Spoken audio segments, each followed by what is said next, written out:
सुंदरता के बड़ाई करत बा एक दिन रवि भैया ही लास्ट गाना ऐसे बा ये जवानी पे दुनिया दीवानी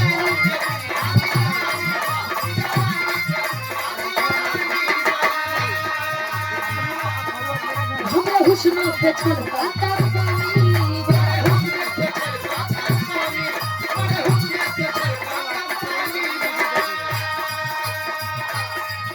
जवानी पे दुनिया दीवानी बा हमरे हुस्न पे छलकता पानी बा काहे पटक पटक चलता आप जवानी रवि यादव भैया जी प्रधान पद के प्रत्याशी भैया जी के कपूर में सहयोग में का आशीर्वाद भैया के बहुत बहुत प्रणाम काहे पटक पटक चलता रूप के आई बोल खबरी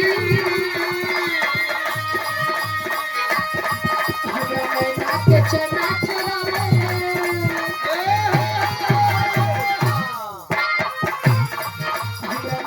के चना चरावे गोरी तो लाल भगोरी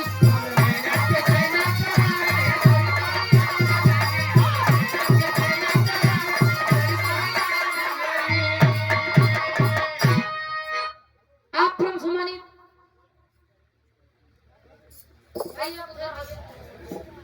टाइम देखा जा भैया आप फ्रॉम सम्मानित मंजीत यादव भैया जी दुलेरा चक के मौसा जी युवा सपा नेता 51 रुपए का मान आशीर्वाद भैया के बहुत बहुत प्रणाम बा अब आप लोग गाना उधर से सुने हम जानते टाइम ज्यादा नहीं भैया जितना हमें डाले एक दो गाना उधर दे देंगे हमें कोनो दिक्कत नहीं वाह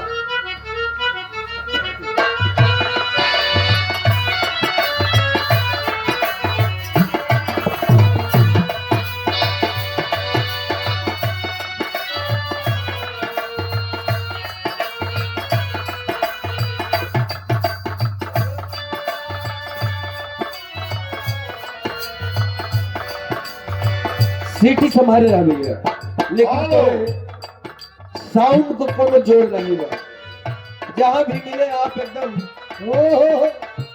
24 कैरेट सोने की तरह नीलू साउंड सर्विस अखंड नगर मास्टर हमारी इशारा कर रहा था कुछ क्या हुआ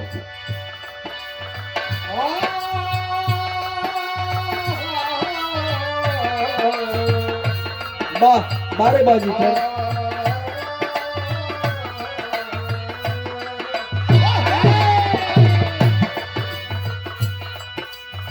रूपवा के जादू चला दे लुटस के वाह नैना के बानई कर जवान धस के बदली जवान रूप के तरह गली कला दे केहू के फसाई ले लुचकी बेहस के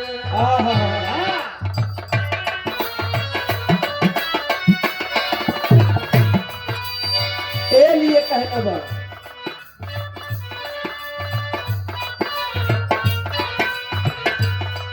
और जिंदगी जहर हो जाई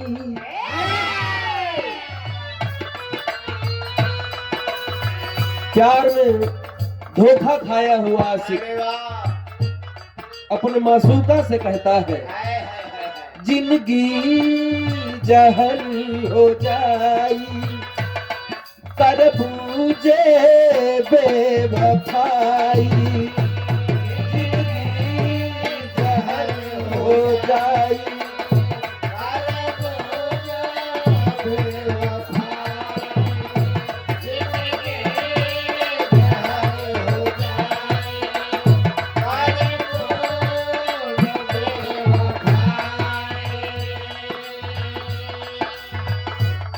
जिंदगी जहर हो जाई तरबूजे बेवफाई बथाई तोहर करब न पीछा इहे अंतिम बाईछा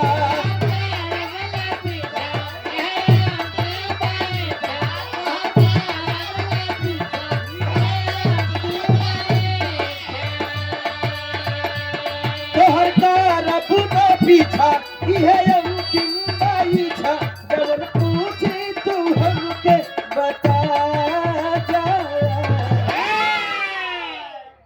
कहा कैसे निकल तू करे जैसे करेगा हो कहा कैसे निकल तू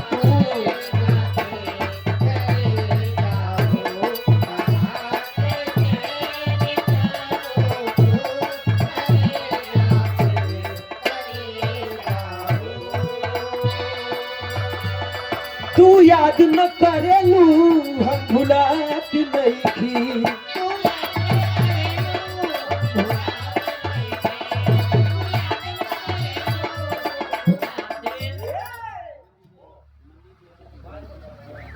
दल बदल गए फिर मंजीत यादव अरुण भैया दल बदला करत है मंजीत यादव सपा नेता आपके द्वारा बहुत सारा माया पुरस्कार चरणों में प्रणाम सब भैया को प्रणाम करके आशीर्वाद के कामना और देखा जब मुस्कान गावत रही हो तो नौसा बादशाह के दूल्हे राजा जी के पिताजी भी अच्छा जब हम शुरू करत रही तो लेट होत रहे वास्तव में लेकिन एक घड़ी उतर पता नहीं चला था कम से कम मल्लिकार महोदय के दर्शन होए के चाहिए बहुत बहुत प्रणाम आशीर्वाद के कामना बा लेकिन आशिक कहा था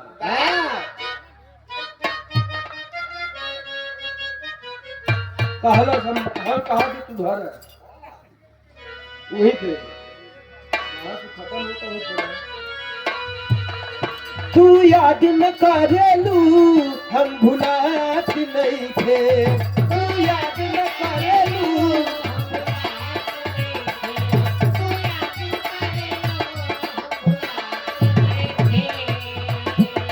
माहुर लागे लखन कहियो खात नहीं के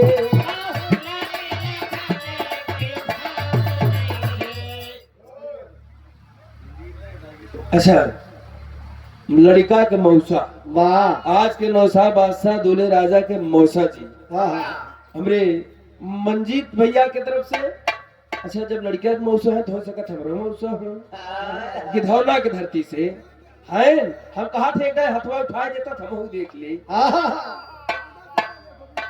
गोविना न अरे वाह भटपुरा से उनका शादी भइल बा भटपुरा ग्राम सभा से लड़का का नाम अमित वाह पिताजी नहीं है हाँ गोविना आपके द्वारा ये शानदार 100 रुपया और बहुत बहुत आशीर्वाद आपके चरणों में कोटि कोटि प्रणाम यही तरह प्यार दुलारा आशीर्वाद बनल रहो बहुत बहुत नमस्कार प्रणाम आशीर्वाद की कामना तू याद न करेलू हम भुलात नहीं थी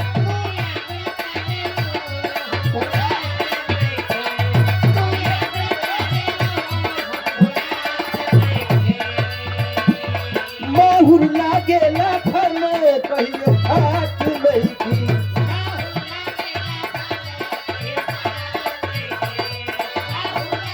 वाह 12 लाख बरस ताके गईलू तू हमके बेसहारा अरे अभियो तो याद करके जान अभियो तो याद करके जान रोए के लगी लगा बेचारा ए जान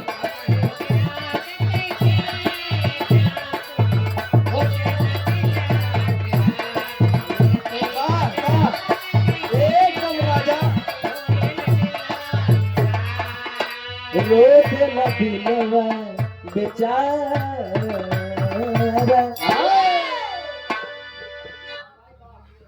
सच्चों में हाँ सच्चों में एकदम रुवाई दिखा अच्छा ये थोड़ा सा भी आवाज गर्म हो रहा है थोड़ा सा माहौल गरम कई जात रहे। बड़ा सुंदर सुंदर हाँ सुंदर बार मुस्कान वाह बिट्टी तोहार नाम जैसे वो वैसे तुम मुस्कियाबो करत हो। मारे सड़वाई ए, मर्दवा न बुढ़ाई मेरी है कुल बुलवा। ये मां चाचा में बतावा ये बोलिए निक लगी। तोहार है अच्छा हमार भाई है हाँ। लेकिन तोहरे मुंह से निक ना लगी। हाँ। मिट्टी है अच्छा आशीर्वाद दे दिया जाए लगे। वाह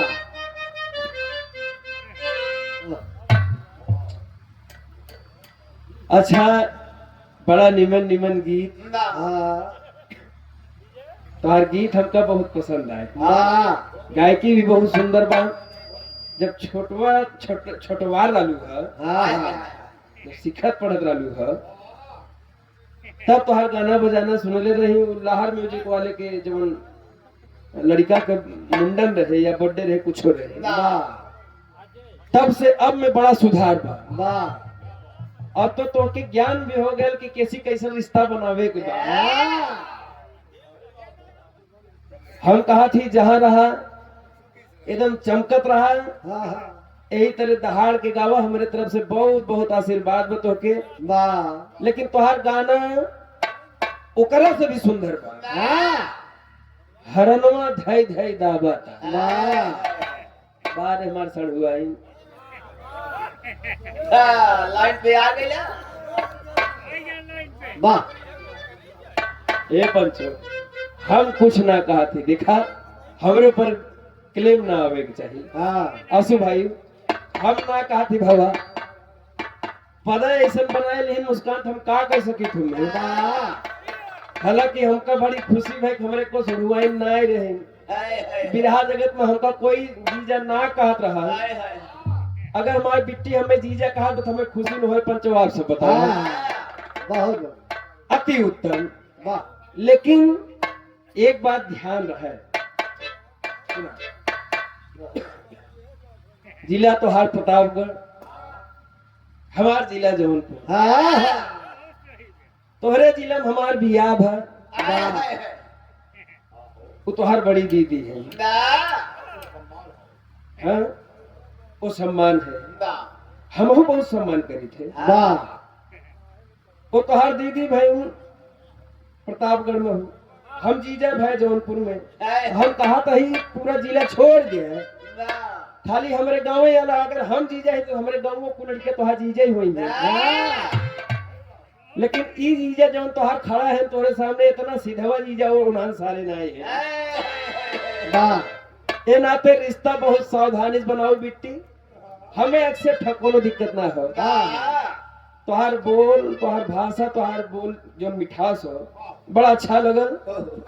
और एकरे आगे हम कुछ न कहा। अब छोट हो हम कहे लाए है बात पर्दे में हो चाहे। अच्छा और गवैयन मतिन मनीष ना हो वाह कि लकीर खींचे वाला काम कर। वाह अगर यह करत रह अगर हम करत रहती न केहू से कम सुर हो न लय हो न ताल। है हम कबो कोई के बुराई करबे ना करी। वाह खैर वो अपनी जगह हो। आज नई सड़ुआई मिल गई हमका बहुत खुशी है।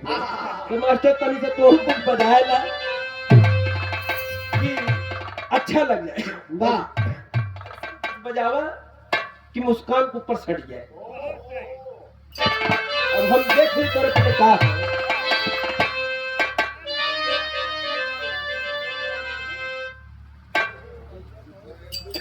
वाह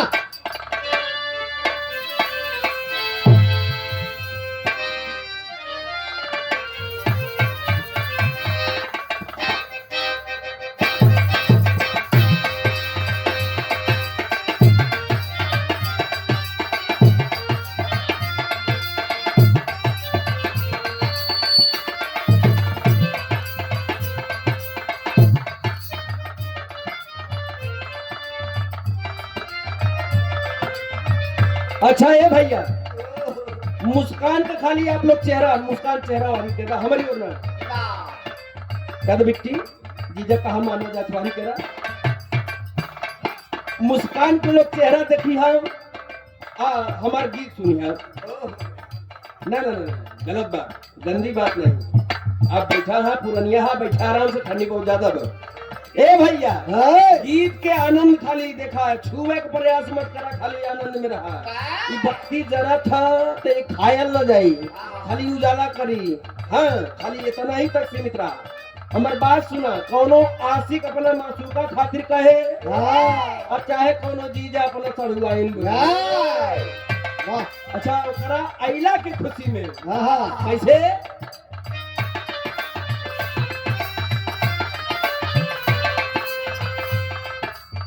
अरे दूध नियन बागराई, दूध नियन बागराई, कहम पवलुई सुधराई।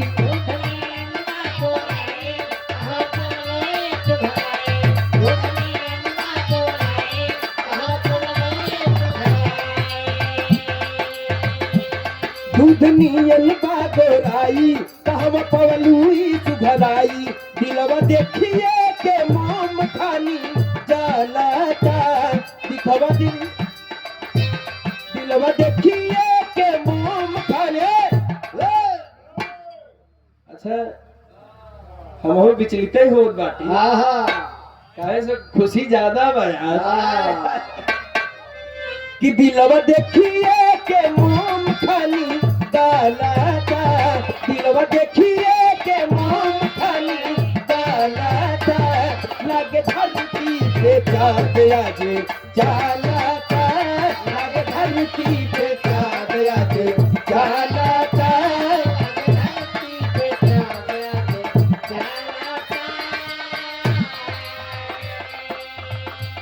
दूध नियन पगराई, कहम पवलुई सुघराई।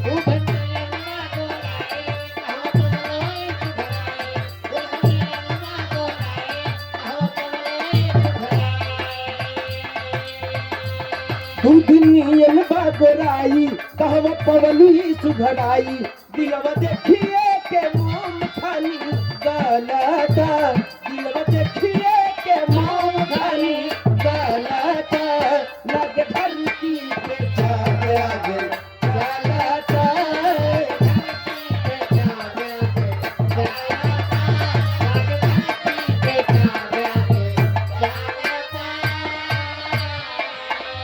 अच्छा वो लड़की के सम्मान में लड़का कहलस, एक लाइन और कहा था कि लागे न धूल रनिया,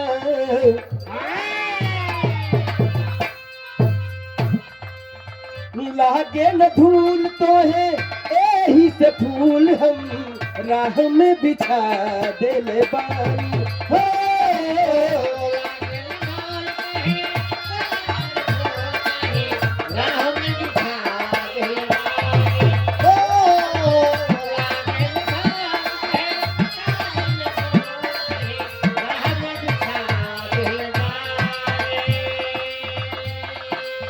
अरे लागे न धूल रनिया, लागे न धूल कहीं एही से फूल हम राह में बिछा देले बारी। हो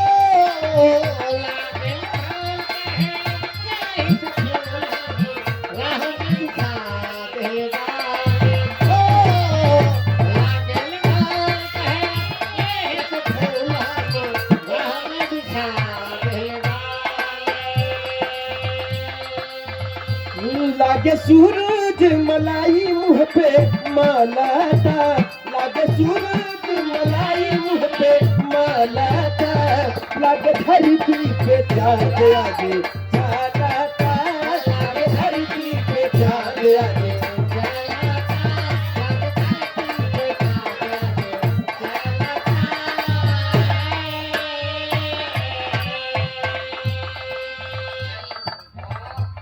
दूसरा रूप में ये मुस्कान के सम्मान में रहा, क्योंकि ये बिरहा जगत की ऐसी गायिका है और चुलबुली गायिका है। इनके बात कोई बुरा नहीं माना तो हम कहाँ से मानो।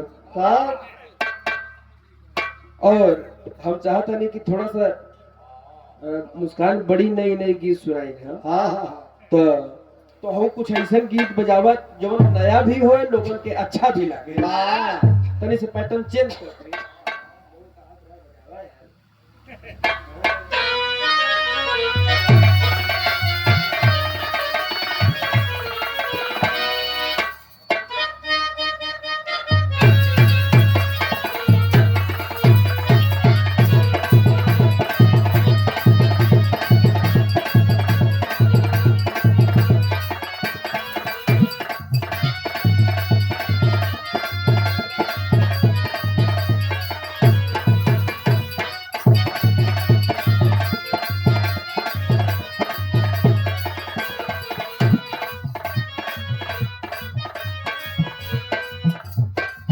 हारमोनियम में से कम बोला था, ये तो भारत बोला।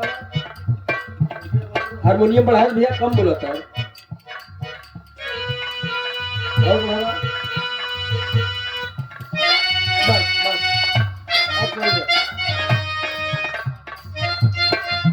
करो दुल्हा अपने दुल्हन के बखानत रहे। सीटी समार के कहे कि तोहर परिधान जब हमरे भारतीय संस्कृति से मिलत जुलत बा, वो हमका बड़ा नीमन लगत है। तू चाहे जवन चीज पहना हमका कुल निक लगत है। कैसे कहे?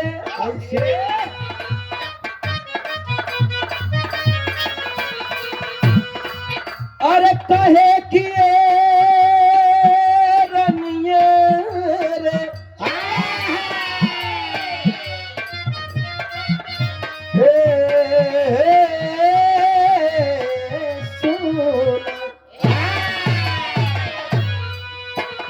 पहने लू साड़ी चाहे सूट सलवार,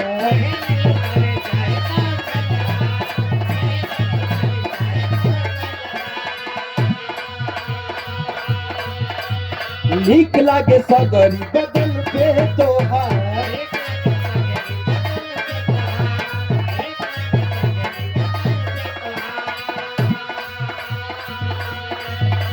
लड़किया इतना शौक श्रृंगार करा था कि लड़का काहे पे मजबूर बा।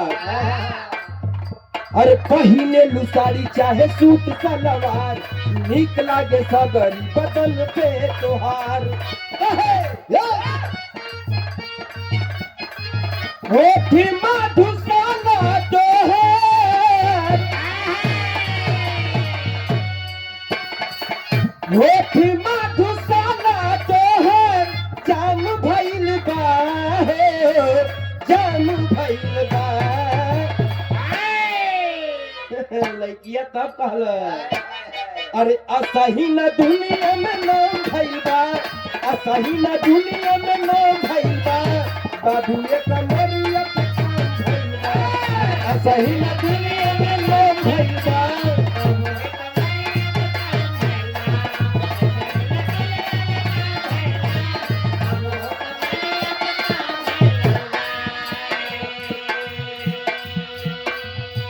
तब लड़का फिर लड़की से कहलस कि सुना तोहर एक एक जो चाल चलन हो वो हमारे दिल पर राज करता। का कहलस? अरे कहे कि ये सुगिया रे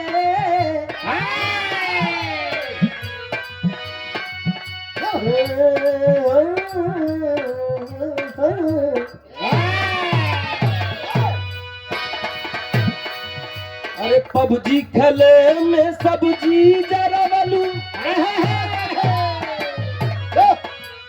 पबजी खेले में सब्जी जरा वालू, लूडो खेले में जाए।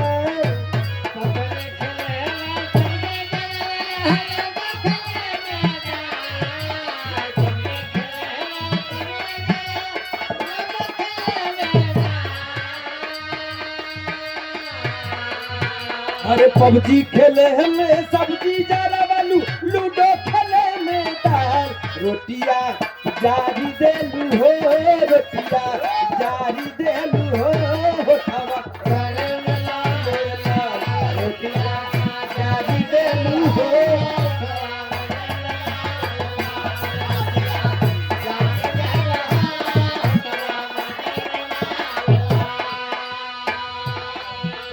खाके पान तू जान जनी मारा हो।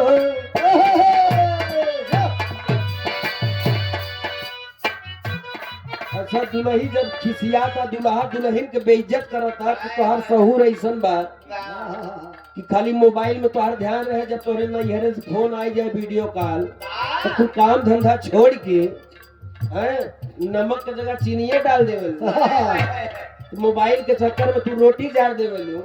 तू दुल्हिया कहा था कि सुना तोहरो सहरो बड़ा निमन ना बा का कहला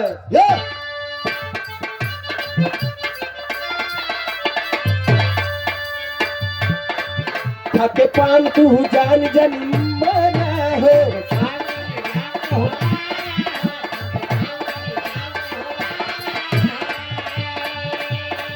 पहले अपन सहुरवा सुधारा हो।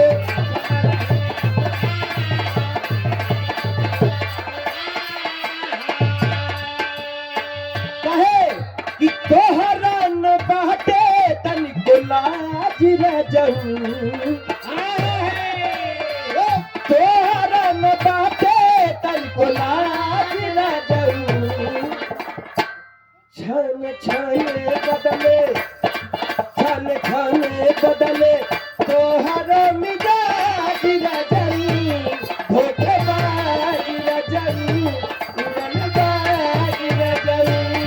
छन छने बदले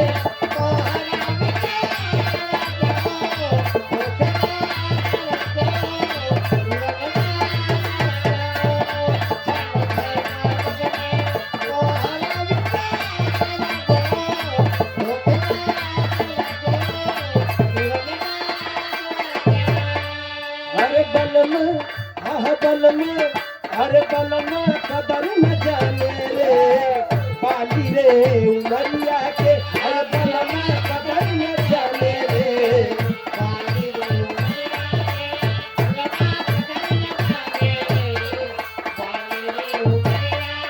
अरे कितना जोड़ा के राखी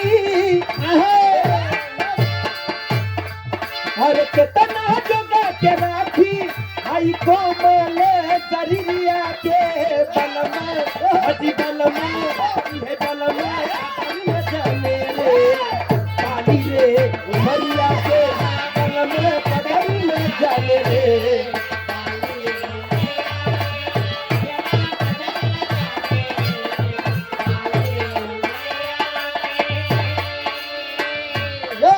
अरे गलिया पे उठल बधल काजी,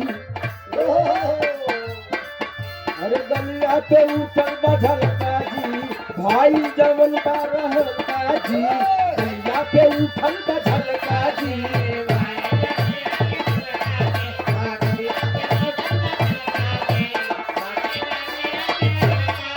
अरे गलिया पे उठल बधल काजी भाई जवन राम चहल काजी। अरे बलम है बलम कदर न जाने रे पाली रे उमरिया के। अरे बलम कदर न जाने रे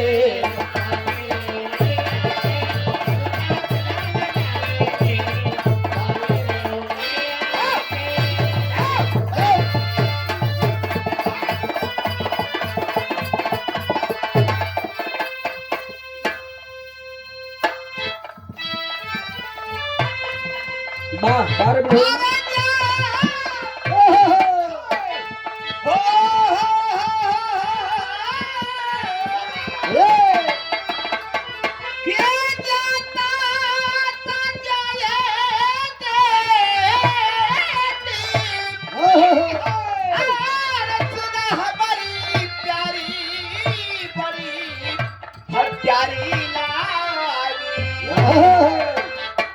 ये हमार सगे चच्चा है। हाँ दूध के धारा वाह सवेरे 6 बजे पहुंच जाते दूध दुहावे। हाँ अब बाजारे में जाइए तो लगभग नहीं तो 11 बजे रात को लौटी हम। हाँ कमावे छे बच्ची।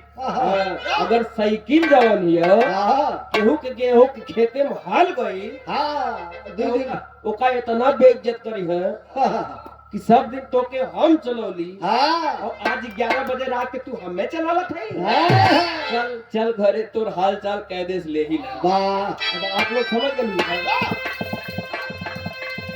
हमारे चच्चा कहलन वाह उस समय के बाद जो समय मामा मारीच हाय सुनहला कलर के हिरन के रूप बना के चला बा वाह माता सीता के नजर पड़ी हाँ अपने मर्यादा पुरुषोत्तम स्वामी जी श्री रामचंद्र जी से कहलिन कि स्वामी हाँ बहुत सुंदर हिरन बा वाह। एकरा के मार के लिए होता तो है पूजा के आशय बनती मृगशाला से वाह तो मर्यादा पुरुषोत्तम श्री रामचंद्र जी कहलन कि सीता जाता जीव हो हाँ जायदा हमसे काबू तो हम मार के लिया के दे दे ना का भाई लगे यो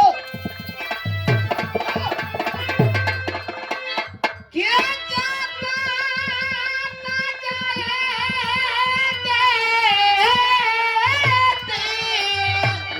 अरे सुना हमारी प्यारी बड़ी हत्यारी लागी ये हमारा अरे हमारा से मारे खुद बनाए हत्यारे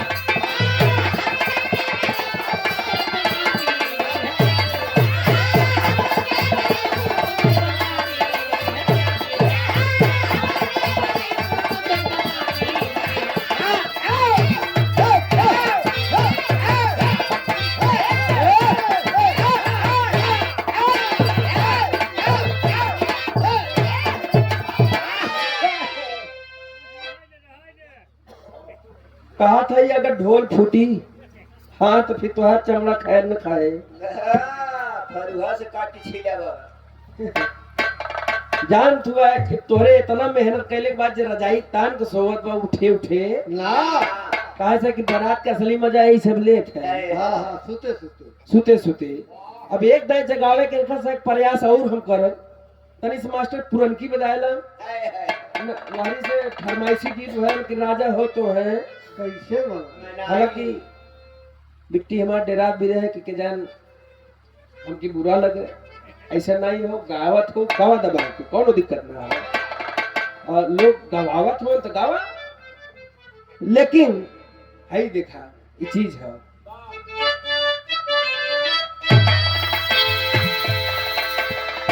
लेकिन यह सब कबो कबो तू गावा कर अच्छी चीज है जवन अपने पुरनिया दादा लोग गायक हमेशा प्रसादी दे गा बाटे तो जरूरी है कि हरदम नईकी देखा है कहीं कभी कभी नईकी भी है ना गीत के आगे फेल हो जाएगा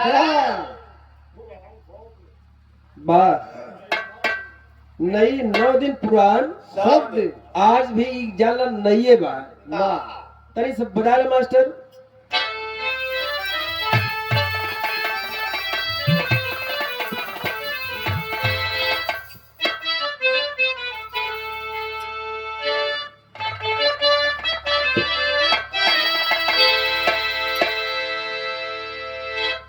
अरे जमाने की दीवार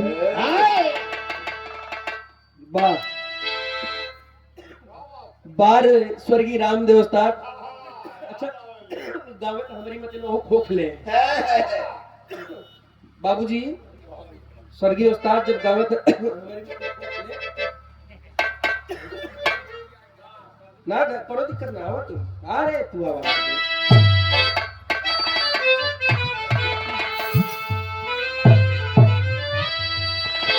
अरे जमाने की दीवार अरे सदा टूटती है अरे जमाने की दीवार सदा टूटती है और मोहब्बत के मजहूर पानी के आगे जमाने की दीवार सदा टूटती है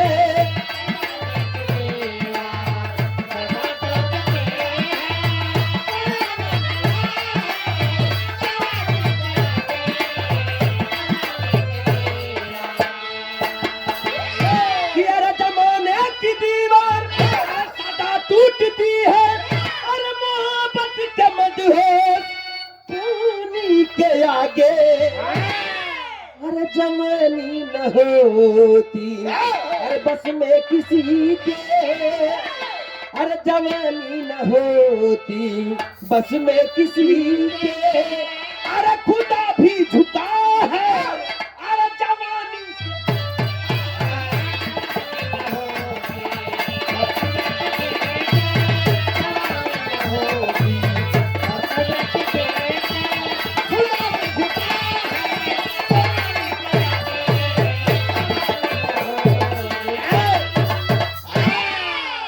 कि अरे भले बांध ले कोई अरे दरिया का पानी, अरे मगर ये जवानी तू बूढ़ी न जाए,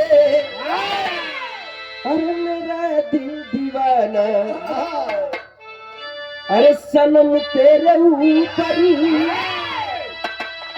बारे उस्ताद, अरे मेरा दिल दीवाना, अरे सनम तेरे ऊपर, अरे खुदा की कसम ये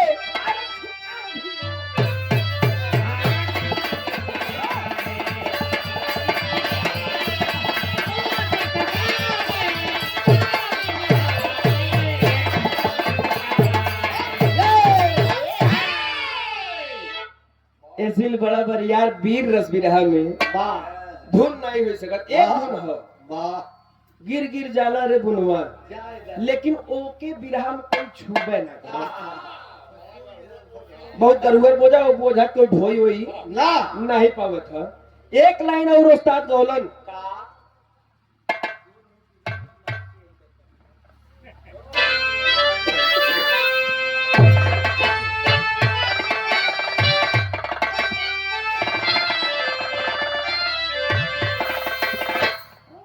अच्छा जब उनकर गीत गाइला तो हमें जुनून चढ़ जाता, हाँ देह में गर्मी भी आ जाला।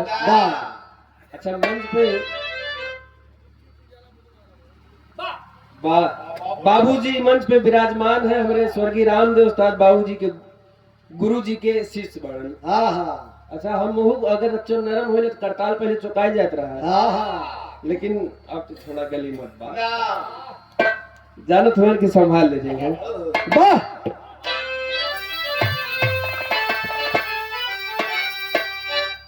अरे गोर हो के गईले, अरे गोर हो के गईले, लौट के अइला करिया, नौकरिया पिया छोड़ी दा, अरे नौकरिया पिया छोड़ी दा, अरे जनी जाया कोई लरिया, नौकरिया पिया छोड़ी दा, अरे जाया कोई लरिया।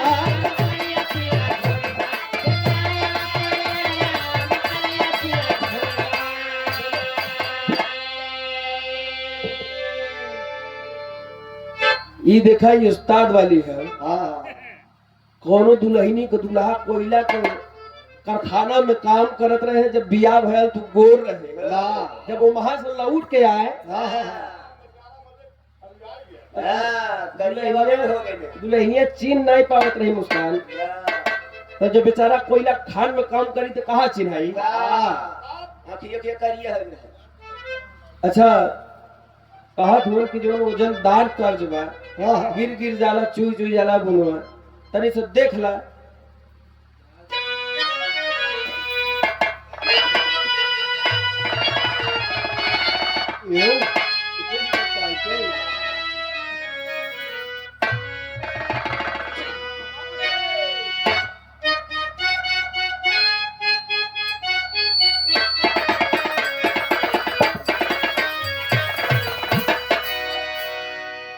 आजकल के गवैया मार भी करत हो,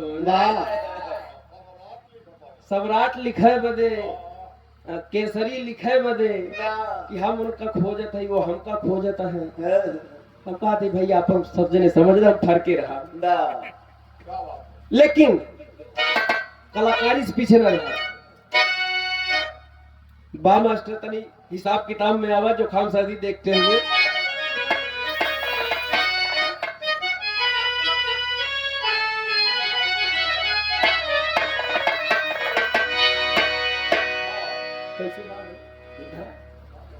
ना देता सर मर देगा तो हम कहाँ से बोले क्यों जाए। बहुत तू बताओ हमारे गुरु जी का हुआ है। हाँ जर्मन रीड से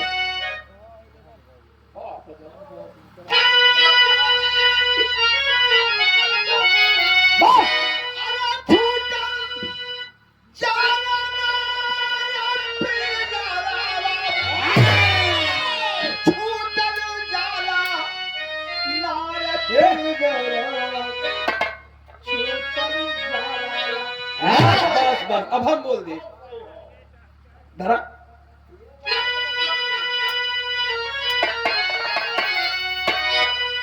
और छूटल जानो नार पिजरवा,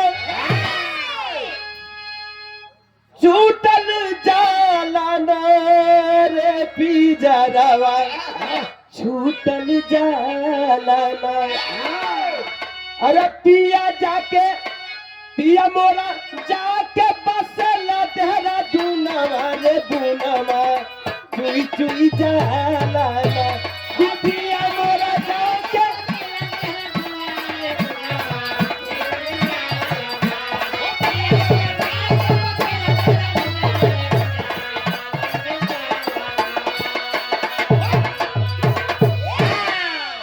ई बुनवा दाम अरे खुनवा करवे, अरे ई बुनवा दाम खुनवा करवे, अरे गिन गिन रे बुनवा रे बुनवा, चुई चुई जाला ना। अरे चुई चुई जाला ना। अरे पिया मोरा जाके बसला तेरा दूनवा की बुनवा, चुई चुई जाला ना।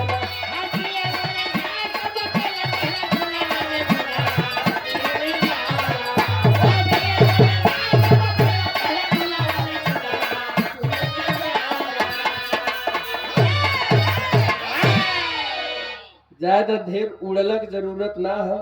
यही तरह बाबूजी गुरुजी को उस्ताद के उड़ाए लोग कहने की उस्ताद बड़ा नीचे से बोलत हुआ। रामदेव उस्ताद याद है रामपट्टी। तो यही तरह कह के मुँह से खून फेंकवा के उनका कम समय में लोग बोल ले गए बटोर की। आवाज आवेश में गड़बड़ाई गया थे। यही मैंने तो हम बहुत चालाक में नहीं है। यही मैंने सबसे पहले बात कह दी था, ये रास्ता दिखाई दे था, पकड़ ले। आइए एक छोटा सा बिरहा मतलब गीत संगीत है तो मनोरंजन चलबे करी। ए बगल से कुछ मनोरंजन रही, कुछ हो बगल से रही। अब बीचे में हम बाबू जी कह दे एक छोटा सा बिरहा। जहां तक मैं जानता हूं आप लोगों से ये कहानी छूट गई होगी और उम्मीद है कि बिरहा पसंद आएगा। काहे कि जितना लोग जागत हुआ आप लोग ध्यान लगा के सुनिए। कहे से कि वहां बियाह होता, वहां के लोग भी यहाँ कान लगे हैं कि मनीष का गावत हुआ। बारात के कार्यक्रम यही तरह होला। एक छोटा सा बिरहा 15 से 20 मिनट के, ओकरा बाद मुस्कान का नंबर रही, हम जानते हैं ओकरा बाद समाप्त कर रहे। हाँ आइए मास्टर।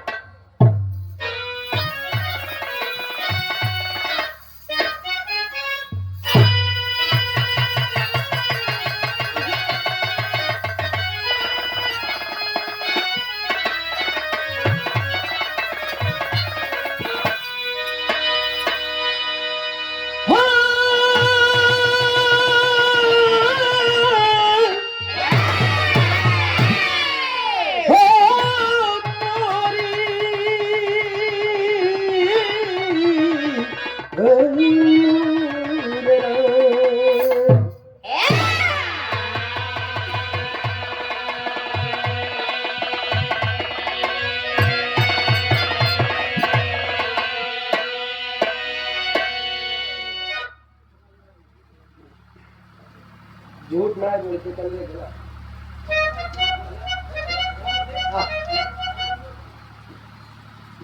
रात में कलाकार मेहनत करत है। ये मेरे अंदर है, ये नहीं है। सम्मान सभी का नौवा बताया था भैया। दुनिया देखा तो हमारे हाथ में कितना है। समाजवादी पार्टी के कत्तावर नेता और समाजवादी पार्टी के सजग प्रहरी हैं भैया नौबत बेटा थे, नाम दरोगा तिवारी। आपके द्वारा हजारों हजार रुपए देकर के सम्मान किया। अच्छा हम जब बोला तो दुनिया देखी ना, हम कहा बोला थे ये प्रेम है, ये मेरा बड़प्पन है। बहुत बहुत धन्यवाद, चरणों में प्रणाम सब भैया के। प्रणाम पहले की आशीर्वाद की कामना। लेकिन कहानी की शुरुआत आइए हमारे साथ 4 लाइन भूमिका में कहना है।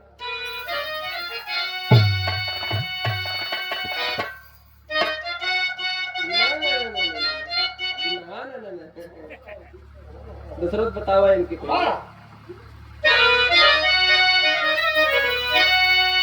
कि कोई भी होली को टाल सकता नहीं,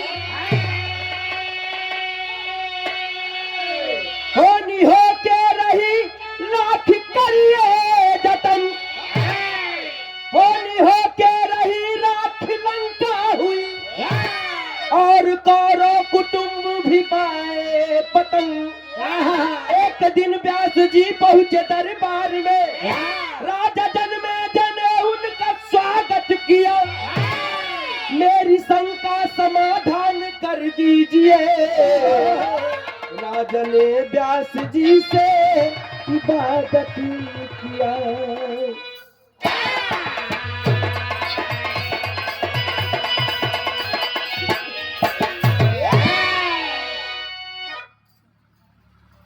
काफी दिनों के बाद महाभारत की लड़ाई लगभग समाप्त है। राजा अभिमन्यु और उत्तरा के कोख से जन्मे राजा परीक्षित, और राजा परीक्षित के बेटवा जेकर नाम जन्मेजय। जन्मेजय के राजपाट बड़ा धूमधाम बड़ा खुशहाली में चला था। एक दिन व्यास मुनि जी का आगमन हुआ, और व्यास मुनि का स्वागत करते हुए राजा जन्मेजय ने कहा कि मुनिवर, मेरे मन में एक सवाल हमेशा दिनों रात चलता रहता है, 24 घंटे, क्या उसका समाधान हो सकता है? व्यास मुनि कहलन कैसन सवाल चलत हो, तनी हमके बताए दा। का बतावत हुआ?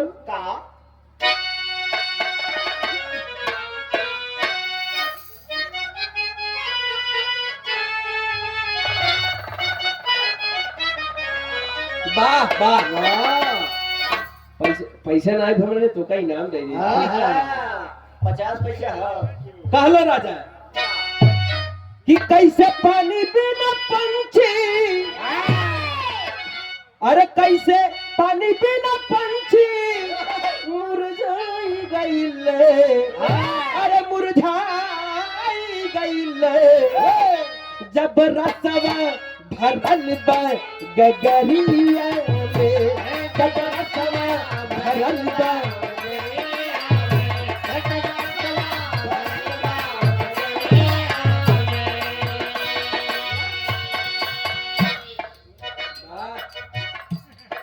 अच्छा, दूध जवन ओरिजिनल हो फान के तर के उनमें फर्क बा, लेकिन एक लाइन और कहा थी उनका कि कैसे बगिया न बगिया, कि कैसे बगिया के फूलवा मुरझाई गईले, अरे मुरझाई गईले, जब रहली बसंत फूल वरिया में,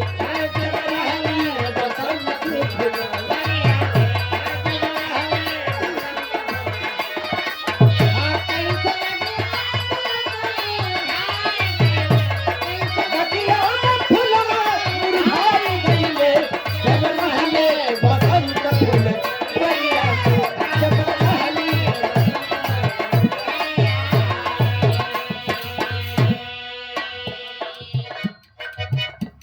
अकारण महाभारत का संग्राम क्यों हुआ, कलंक कुल में कौरव कुल का मान क्यों हुआ, विदुर जी जैसे जहाँ नीतधारी भी रहे, भीषण समाम जहाँ ब्रह्मचारी भी रहे, गुरु द्रोण जैसे सानी सरताज भी रहे, महान सत्यवादी धर्मराज भी रहे, श्री कृष्ण जैसे जहाँ राजनेता भी रहे, विवेकी महापुरुष युग नेता भी रहे। इन लोगों ने भविष्य पूरा सोचा क्यों नहीं, इन लोगों ने भविष्य पूरा सोचा क्यों नहीं?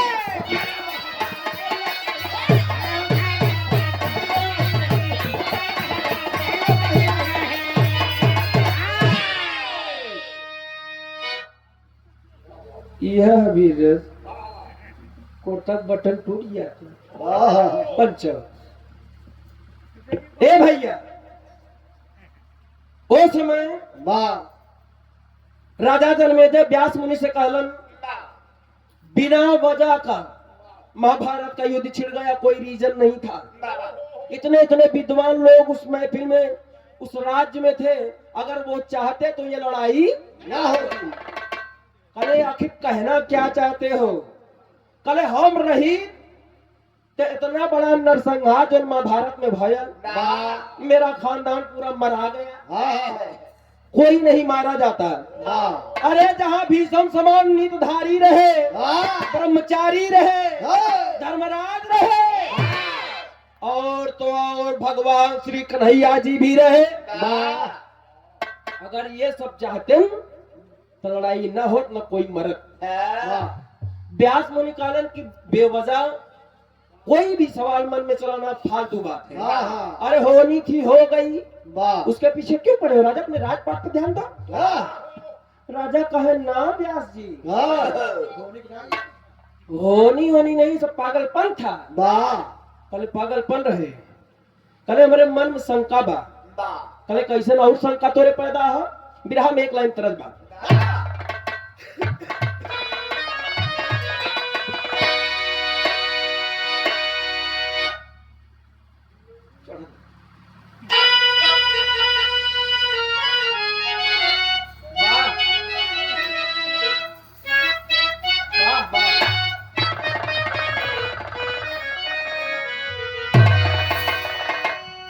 ये उस्ताद वाली चीज है, हमारे जन्म के पहले के धुन।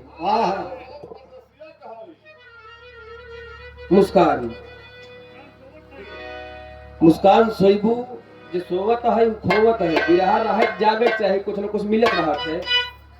अच्छा हमारे के जन्म के पहले के गीत का मास्टर?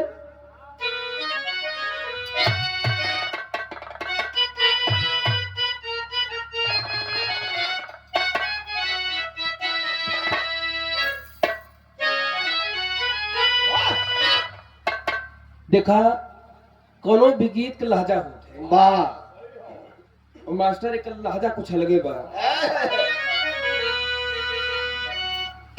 चढ़ते फगुन जियरा, अरे चढ़ते फगुन जियरा, अरे जारी गईले हो, अरे जारी गईले हो, मोरा पिया नसड़िया बुलाई गईले हो, मेरा पिया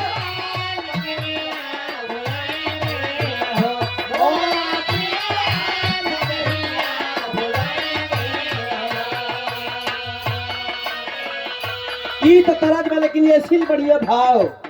राजा सोचत हो राजा जन्मेजय का, अरे संकट के समुद्र में अरे घेराई गई हो, अरे घेराई गई हो, राजा ज्ञान के डहरिया बुलाई गई हो, राजा ज्ञान के डहरिया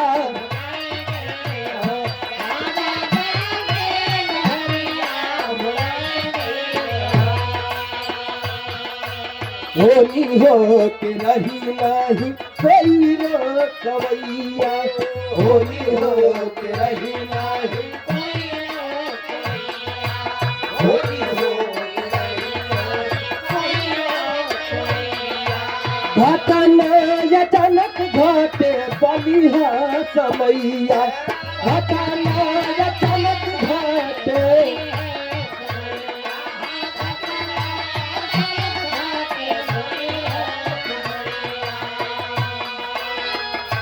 झूठे भ्रमवा के जल में घेराई गई हो, अरे घेराई गई हो, राजा ज्ञान के डहरिया भुलाई गई हो, राजा ज्ञान के डहरिया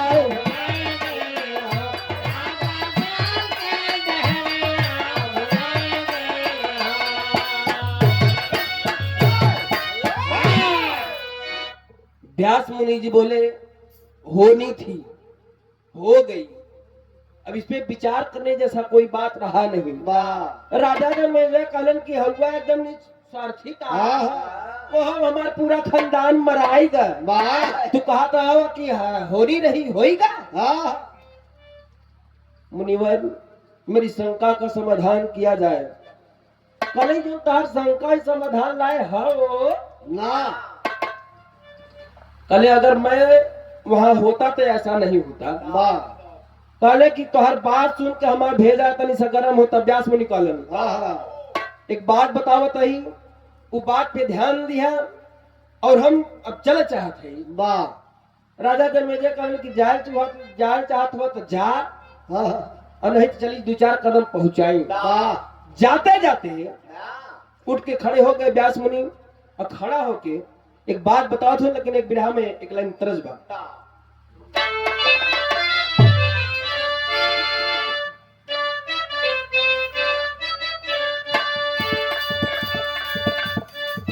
वाह वाह अहिरुआ यार।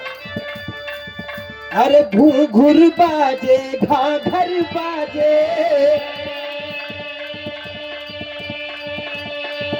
अरे घूर बाजे घाघर बाजे और बजे करताल है।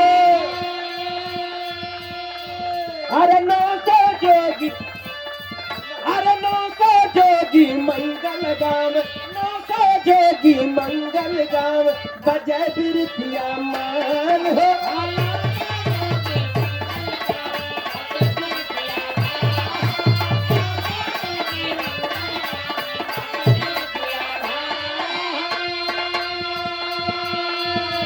जाते जाते व्यास मुनि जी राजा जनमेजय से एक बात बोले क्या। अरे कहे व्यास जी 3 महीना अरे कहे व्यास जी 3 महीना अरे सुन राजा दरम्यान हो।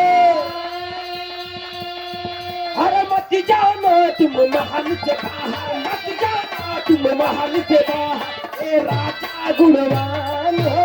मत जाना तुम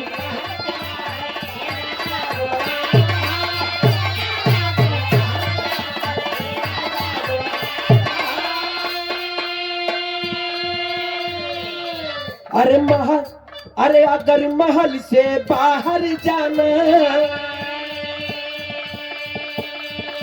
दक्षिण दिशा की ओर न जाना। अरे जाना भी तो बात किसी से मत करना गुणवान है। नौका जोगी कब आके हम तुहारो संता आके हम तुहारो संता आई दे भाई समाधान हो। कब आके हम तुहारो संता आई दे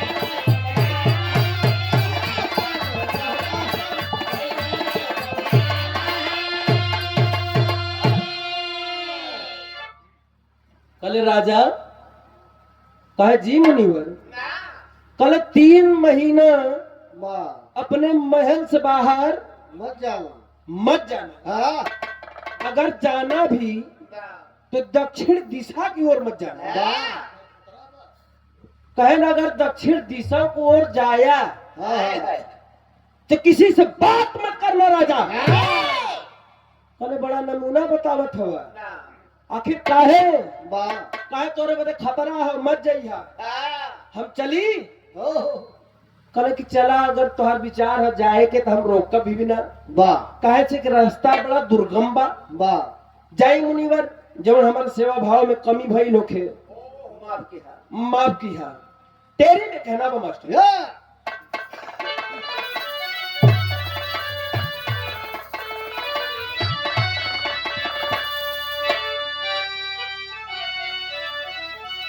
वाह कि गहराई मालूम सागर की नहीं। अरे गहराई मालूम सागर की हो गहराई मालूम सागर की नहीं। अरे पंछी भले लाभ ले पर्वत की ऊंचाई अरे ऊंचाई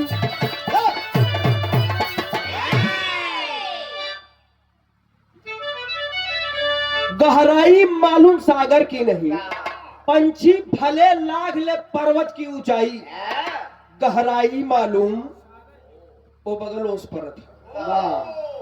यही मारे हमें गहराई का पता लगावे पड़े। हाँ हाँ न बिहार हमारे गहराई का पता खुदे लग जाए।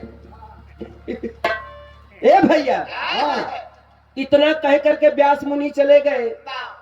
करीब करीब 14 दिन बीता है और 15वीं रात को राजा के कान में एक महिला के रोने की आवाज आती है और वो अवजिया इतना दर्दनाक रहे भैया कि राजा सुन के रतिया में 12 बजे उठ के बैठ गए।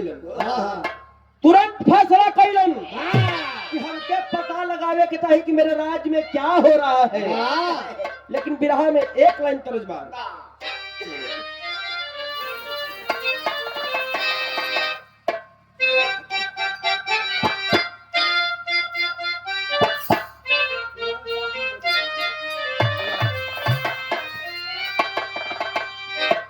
ये तरज के आज भी कोनो जोड़ ना बा।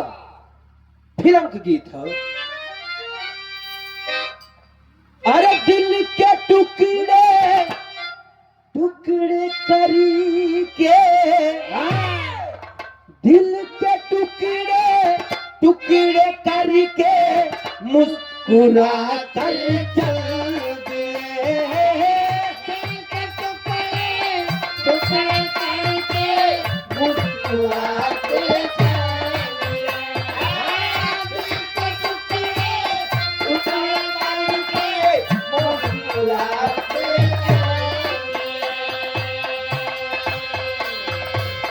जाते जाते ये तो बता जा,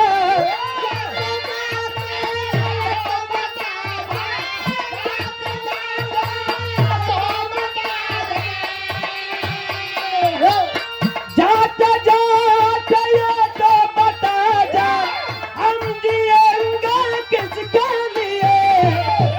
दिल को टुकड़े टुकड़े करके यारे मुस्कुरा के चला दिए।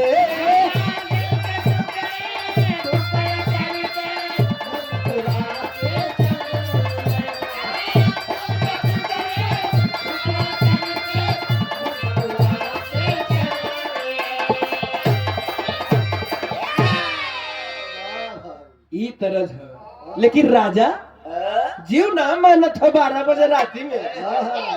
अरे सुन के दुखिया करुण राजा, अरे सुन के दुखिया करुण राजा देगा उठा कर चल दिए।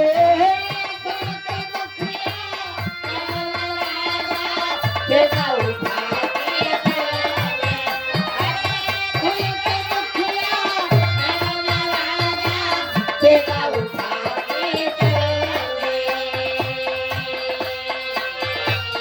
मैं हूँ पानक राजा प्रजा का, मैं हूँ पानक राजा प्रजा का, मेरा जीवन इनके लिए। सुन के दुखिया करुण राजा यारे देगा उठा कर चल दिए। सुन के दुखिया करुण राजा यारे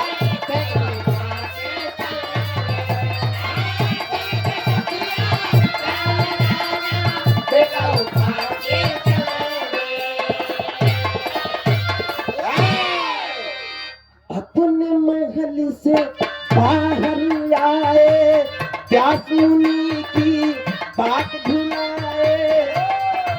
रोती हुई अपना को पाए, होनी तो हो करके रहेगी, होनी तो हो करके रहेगी, पूरा कर चल दिए। सुन के दुखिया करुण राजा देगा उठा के चल दिए।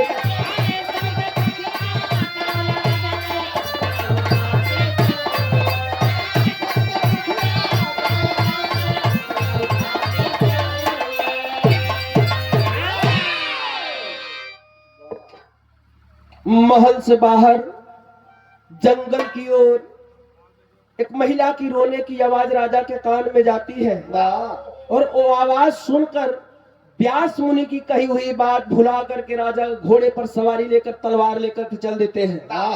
जाके जंगल में पहुंचत हुवन तो देखत हुवन एक ठे लाचार माँ, बूढ़ी माँ कलेजा अपना छाती पीट पीट कर रो रही। बाबूजी राजा को बड़ा दया आया और जा करके पास में खड़े होकर के पूछते कि माँ आखिर क्या तकलीफ है? बुढ़िया कुछ नहीं बोलता, खाली रोवता छाती पीट के। राजा पूछत हुवन बिरहा में तरस बा, लेकिन तरस से बढ़िया भाव बा।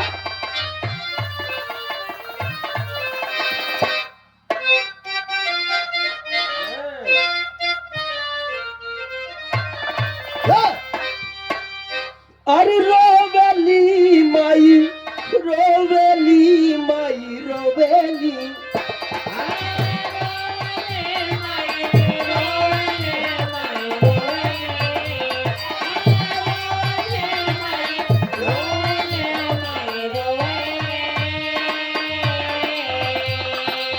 रोवेली माई, रोवेली माई, रोवेली अपन करे जावा के पार माई रोवेली।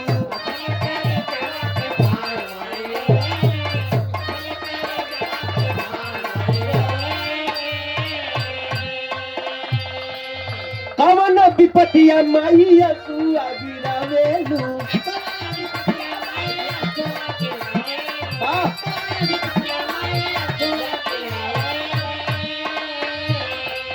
सूतल नीतिया में हमरा के जगावेलू।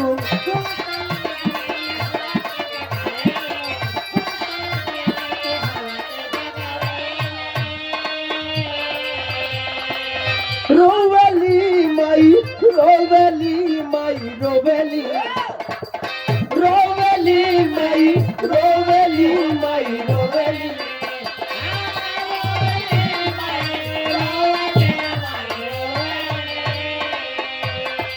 रोवेली माई, रोवेली माई, रोवेली बेटवा के लसिया निहार माई रोवेली।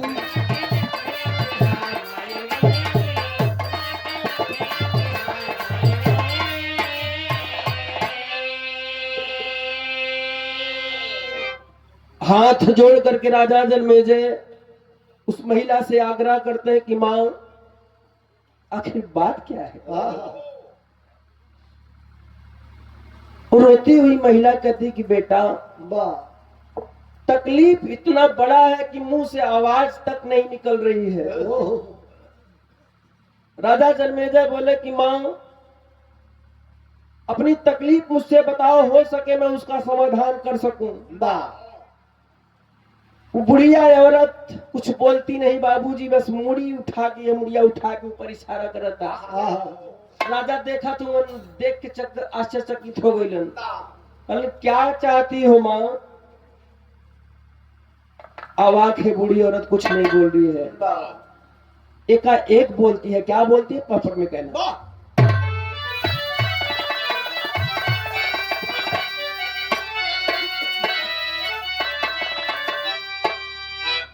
कि अरे राजा जी के, अरे राजा जी के भरी गई नया नवा माई रोवेली। अरे राजा जी के भरी गई नया नवा माई रोवेली। अरे जेकर टांगल सूली पे सुगनवा माई रोवेली।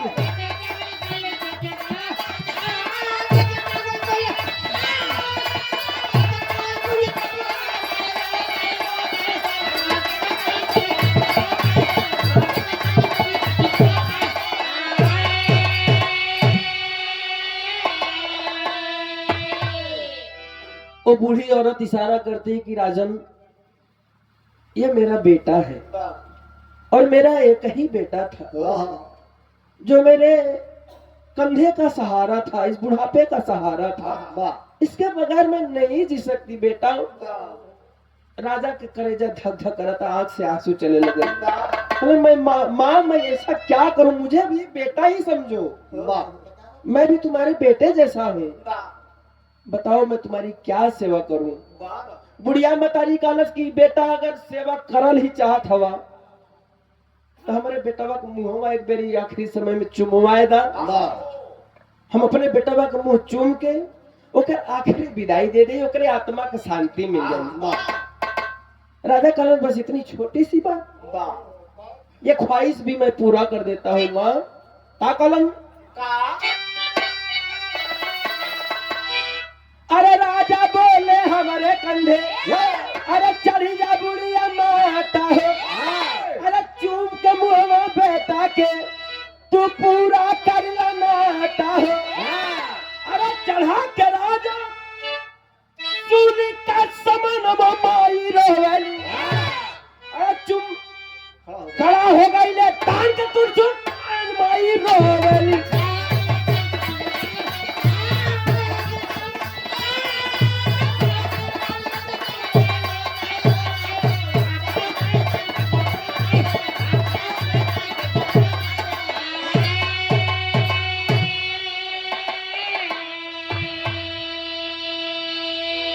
राजा कलन की माँ मेरे कंधे पर चढ़ जाओ और अपने बेटे का मुख चूम करके उसकी आखिरी विदाई कर दो।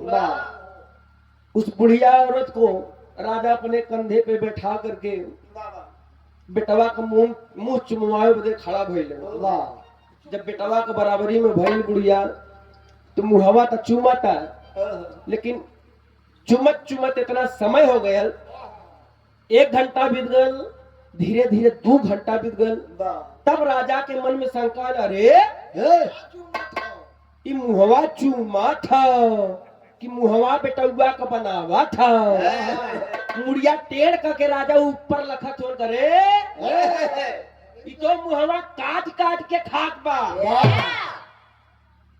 पग अपन एक्शन बदल के तलवार निकाल करके खड़ा होते राजा। जैसे ही अभियान से तलवार निकालत हुए वैसे ही बुढ़िया औरत और वो लाश दोनों गायब। जब दोनों गायब तो राजा मनमना छोड़ करे, साला कैसा युग जमाना चलता है, भलाई का जमाना ही नहीं रहा। पता नहीं तैसे तैसे लोग रहते धरती पे। ये देखा ये कलयुग के आगमन होता, पता नहीं कैसे कैसे भलाई हम करत नहीं, मुहवा काट काट के खाक बा। तलवार निकाला थी तो लसिया और मतरिया दोनों गायब। यह बुदबुदात अपने महल की ओर राजा चला बाटे। जब महल में रात के 3 बजे पहुंचलन, होत सुबेरे घटना घटी, लेकिन आधा में कहना।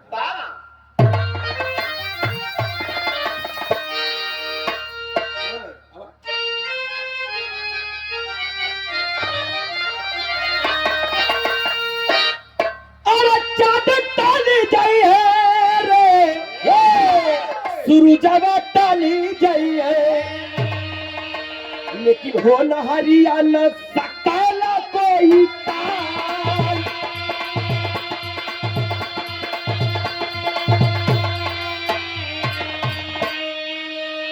अरे भाई ले बिहान राजा देखे अपन तनवा,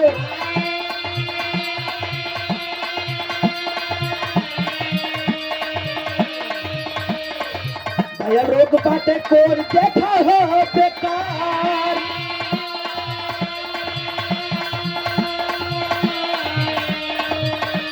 नदिया के मारे नहीं निकल बाहर, दिनों खराब ऐसा कैसे करता है।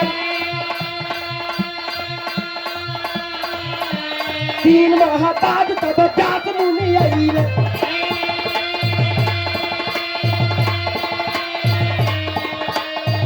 के हल्दिया दे के हंसा मुस्काए।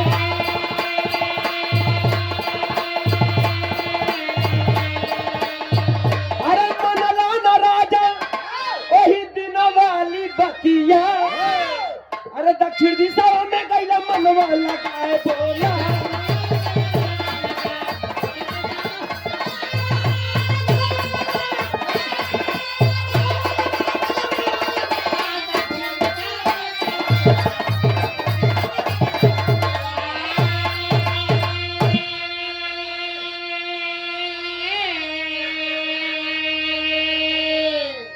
ए पंचो धीरे धीरे 2 महीना 15 दिन के दिन बीता। जब सवेर भयन 15 दिन के बाद 16वां दिन जब राजा वो जंगल में से वापस आवत हुन तो जो उनके शयन कक्ष में बड़का शीशा लगा बा, वही के सामने जाए के खड़ा होत हुन देखत हुन, अरे बाप रे बाप, ये ता उज्जर उज्जर भूत कहां से आई गया। अपन चेहरा देख के अपन शकलिया देख के राजा खुदे डरात हुन। ए बाबू उजोन औरतिया मुहवा नोच नोच के खात रहल, माया रहल, उ जितना बेरी कटलस उतना जाने राजा के कोड़ भयल। धीरे धीरे 3 महीना के दिन बीता और व्यास मुनि जी का आगमन हो गया। अब राजा के हर बार खोजत हुआ, व्यास मुनि देखा कतो ना हूं, डायरेक्ट उनके शयन कक्ष में गए, खटाए के हंसत हुआ। का हो नान माना का चल गईला दक्षिण दिशा में, कहली हा कि मत जाइहा, हाँ ना मनला। राजा कहले कि मजा कम ला, 2 महीना 15 दिन होई हमें ये महल से निकले, अपन सकल देख हम खुदे का डर आई जात हई। एकर कोनो उपाय बतावा कैसे ठीक होई। व्यास मुनि कहले ठीक तो हो जाए, कर उपाय हमरे पल्ले हो, लेकिन थोड़ा कठिन है। कहा कठिन को मारा गोली, जैसे ना तैसे का सही करा। कहन सही तो कह दे, लेकिन कतो शंका, अगर शंका कह दी है तो फिर एक कथा सुनावे चलत है। कथा सुनावे शुरू करे हुए महाभारत वाली जवन बड़की बड़की लड़ाई भय रही, हाथी घोड़ा कुल ठिकान रहे। यह कहानी बताओ तुम कि जब कर्ण और दुर्योधन की युद्ध भा, कर्ण और अर्जुन की युद्ध भा, तो बड़ी बड़ी हाथियों का लड़ाई हुआ और बड़ी बड़ी हाथियों को आसमान की तरफ फेंक दिया गया। कहा भीम लड़ता हथिया के पकड़े और ऐसे फेंक दे और वो आसमान में चले जाए, नीचे अइबे न करे, आसमान में चल जाए। इतने बतिया सुन के राजा जन में जाए पाक दिन चबुरी बांध ले। अब चबुरी तब तक बांधे रहे जब तक वो कथा खत्म नहीं के हैं। जब कथा खत्म करके व्यास मुनि जी आंख खोलत हुए तो इनकर देखत हुए कि मुंह बंद है। कहले खोगा हो कई शंका कैला का भाई, कहले शंका बात नहीं मुनिवर, बात एक दिमाग में आए। कहन का जो बड़े बड़े हथियार है जो भीम पकड़ फेंकत रहे ठीक बा। अच्छा जब फेंकत रहे तो उन्हन गिरत नहीं रहे, ऊपर रह जात रहे। का कह देला ना खेला कह दी है, कह रहे शंका कतौ मत की है, लेकिन तुम माना ना एक नंबर चूतिया राजा है। व्यास मुनि कहले तब कहे नहीं जो तहार उज्जर फुज्जर बाटे पढ़वत हम पूरा ये धरती से कहे खत्म कर दे, लेकिन तोरे वोट के जो बात जाए हुए ना आखिरी में कहना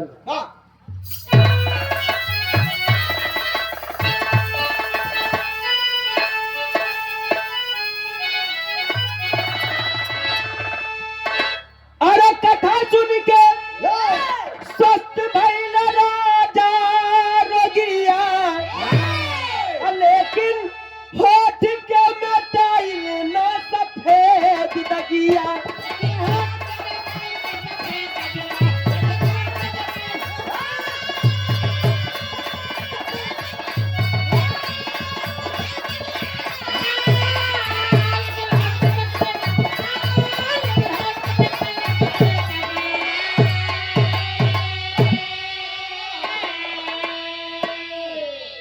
मंत्र पर कमंडल के पानी गगन में मारे, हाथियन के हड्डी गिरल धरती पे सारे।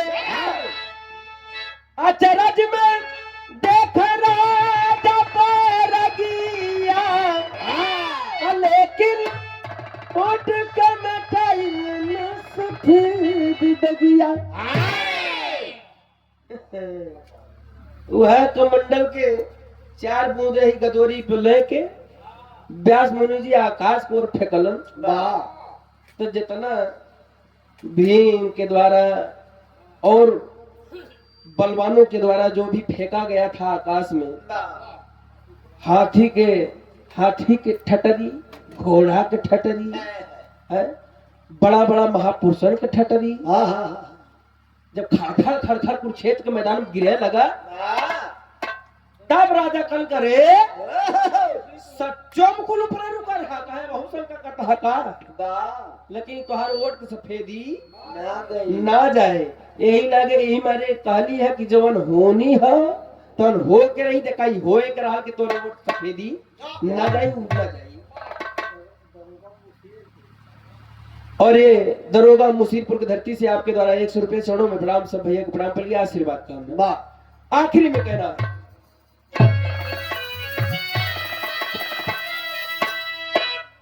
गुरु बिहारी गुरु गणेश गुरु रामलाल मोर बाता,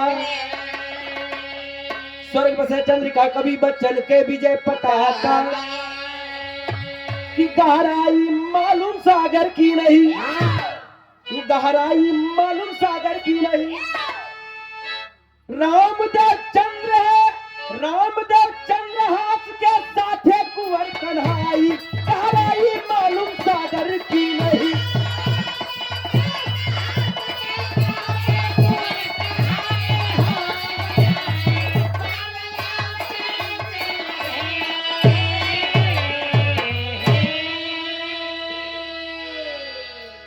बहुत बहुत धन्यवाद।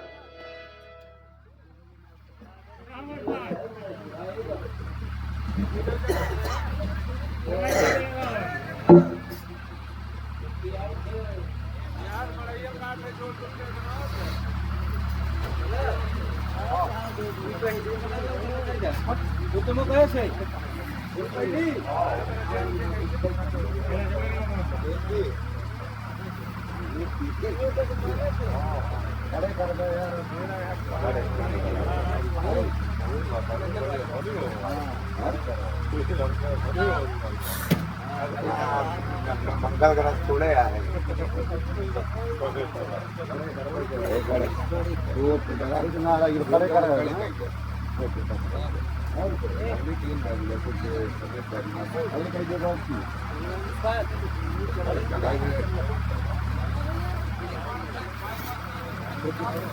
जाए बोला लाइक क्या माल क्या तो मध्य पकड़ लाई क्या करे करा यार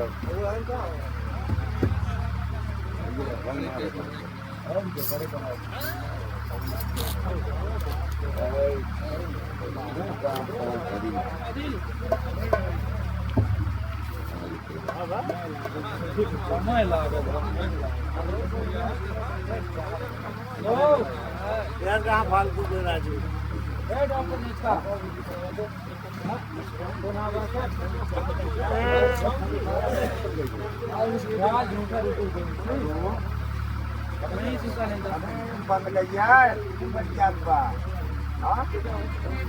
बंद करा हो ये बंद करा